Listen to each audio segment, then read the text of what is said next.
क्या आप जानते हैं एथेंस को देवताओं का शहर माना जाता है। वहाँ अनेक देव मंदिर हैं। एक बार एक देव मंदिर में एक उत्सव था जिसमें शामिल होने के लिए एथेंस के महान दार्शनिक प्लेटो, जिन्हें अफलातून के नाम से जाना जाता है, को भी न्योता आया। प्लेटो उत्सव में शामिल होने के लिए जब देव मंदिर पहुँचे तो वहाँ के दृश्य देखकर उनका मन द्रवित हो गया। वहाँ उन्होंने देखा कि जो भी व्यक्ति वहाँ आता अपने साथ एक पशु लाता और देव प्रतिमा के सामने खड़े होकर उसकी बलि चढ़ाता। पशु पर जब प्रहार किया जाता तो वह कुछ देर तक तड़पता और फिर मर जाता। यह क्रम लगातार चलता रहा। यह सब देखकर वहाँ लोग प्रसन्न हो रहे थे और गीत गा रहे थे, नृत्य कर रहे थे। प्लेटो ने ऐसा उत्सव पहली बार देखा था। तब वे दुखी होकर वहाँ से जाने लगे तो एक व्यक्ति ने उन्हें रोका और कहा, मान्यवर, कहाँ जा रहे हो? आज तो आपको भी देवता को प्रसन्न करने के लिए बड़ी चढ़ानी होगी, तभी देवता प्रसन्न होंगे।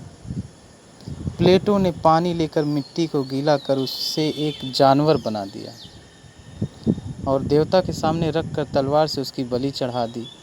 यह देखकर वहाँ उपस्थित तथाकथित धर्माधिकारियों को उनका यह व्यवहार अच्छा नहीं लगा। उन्होंने प्लेटो पर कटाक्ष किया कि क्या देवता के प्रति आपका यही सम्मान है? क्या आपका यही बलिदान है?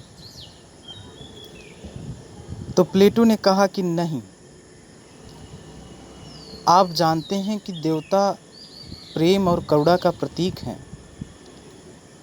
और वे बलि देने पर कैसे खुश हो सकते हैं। धर्माधिकारियों ने उनकी इस बात का प्रतिवाद किया और उन्होंने कहा कि क्या वे सब लोग मूर्ख थे जिन्होंने ये प्रथा चलाई थी? तो प्लेटो ने कहा मुस्कुराते हुए फिर वही बात कि जिन्होंने भी यह प्रथा चलाई उन्होंने पशु नहीं, करुणा की हत्या का प्रचलन शुरू किया था और ये पूरी तरह गलत है। किसी को दुख देने से, तकलीफ देने से देवता कभी खुश नहीं हो सकते। जब आपसे प्रेम बरसेगा तभी परमात्मा खुश होगा। जब आपसे घृणा, अहंकार और निर्दयता